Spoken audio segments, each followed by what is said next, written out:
सोचिए, बिहार में लाखों नौजवान टीचर बनने का सपना देख रहे हैं और अचानक उनका भविष्य मानो धुंधला सा हो गया है।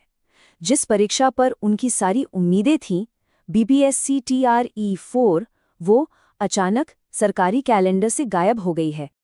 तो ये सिर्फ कैलेंडर में एक तारीख का हेरफेर नहीं है, नहीं, ये उन 8 लाख से भी ज्यादा लोगों के लिए एक बहुत बड़ा संकट बन गया है जिन्होंने इस एक एग्जाम के लिए सचमुच अपना सब कुछ दांव पर लगा दिया था।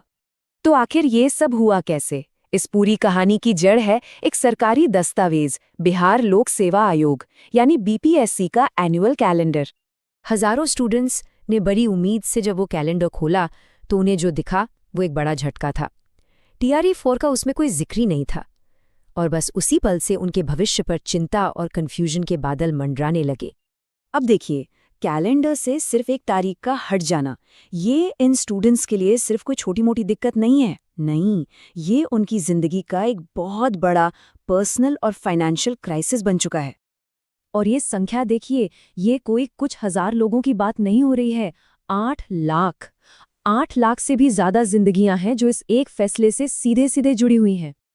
छात्र नेता दिलीप कुमार का ये बयान इस संकट की जो कड़वी सच्चाई है उसे सामने लाकर रख देता है। वो पूछते हैं, क्या वे रिक्शा चलाएंगे, फैक्ट्रियों में काम करेंगे? बात सिर्फ अफसरों के बच्चों की नहीं है, ये मजदूरों के बच्चों के भविष्य का सवाल है। मतलब साफ है, कई स्टूडेंट्स ऐसे परिवारों से आते हैं जिनके पास अब ये सवाल है कि क्या टीचर बनने का सपना छोड़कर मजदूरी करना ही उनका नसीब है। और इन सपनों के पीछे की कीमत वो भी बहुत बड़ी है। इन लोगों ने बीएड या डीएलएड की डिग्री के लिए 3 से 5 लाख रुपए खर्च किए हैं। ये पैसा कहीं से लोन लेकर आया है तो किसी ने अपने परिवार के गहने तक बेच दिए हैं या गिरवी रख दिए हैं। और इन सब के ऊपर उम्र की जो सीमा है वो घड़ी तो टिक टिक करके आगे बढ़ ही रही है। अब जब सरकार की तरफ से कोई साफ जवाब नहीं आ रहा तो क्या हो रहा है? अफवाहों का बाजार गर्म है और हर तरफ से अलग अलग बातें सामने आ रही हैं, जिससे स्टूडेंट्स की फ्रस्ट्रेशन और बढ़ती जा रही है। तो यहाँ पर एक तरह से दो अलग अलग नैरेटिव चल रहे हैं। सरकार की तरफ से जो इशारा मिल रहा है वो ये है कि भाई रोस्टर फाइनल करने में देरी हो रही है, ये एक एडमिनिस्ट्रेटिव प्रोसेस है। लेकिन दूसरी तरफ छात्र नेता इसे क्या कह रहे हैं? समय बर्बाद करने की रणनीति और ड्रामा।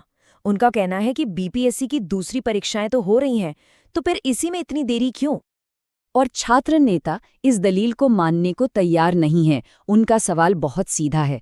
जैसा कि दिलीप कुमार कहते हैं, जब TRE-1, 2 और 3 के लिए रोस्टर बन गया तो अब क्या दिक्कत है? ये तो बस एक दिखावा लग रहा है। इस बात से उनका शक और भी गहरा हो जाता है। तो एक तरफ तो ये सरकारी कन्फ्यूजन है और दूसरी तरफ एक और लड़ाई चल रही है, ऑनलाइन मिस इन्फॉर्मेशन की। कुछ लोग हैं जो अपने व्यूज और सब्सक्राइबर्स के लिए झूठी उम्मीदें फैला रहे हैं।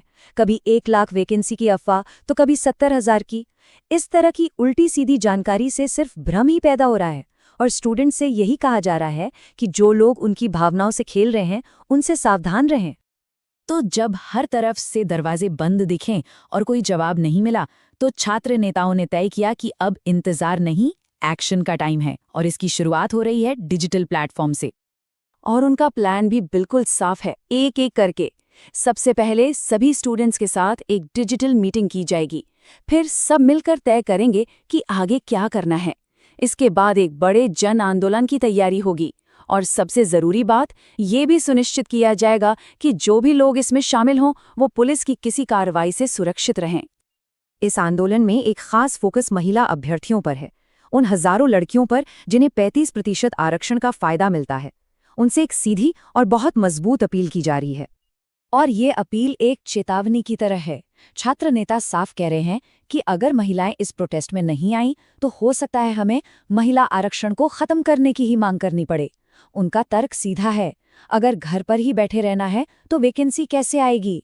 ये दिखाता है कि हालात कितने गंभीर हैं और अपने हक के लिए लड़ना कितना जरूरी हो गया है।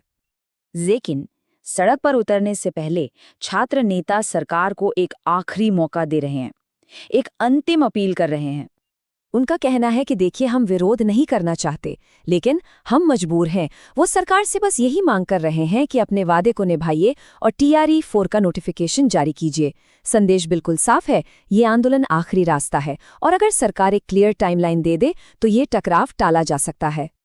तो आज हम इस कहानी को इसी मोड़ पर छोड़ रहे हैं, एक तरफ है सरकार का वादा और दूसरी तरफ है लाखों नौजवान जिनका भविष्य दांव पर है। अब सबसे बड़ा सवाल यही है, जब रोजी रोटी का सवाल हो तो क्या उनकी आवाज सुनी जाएगी?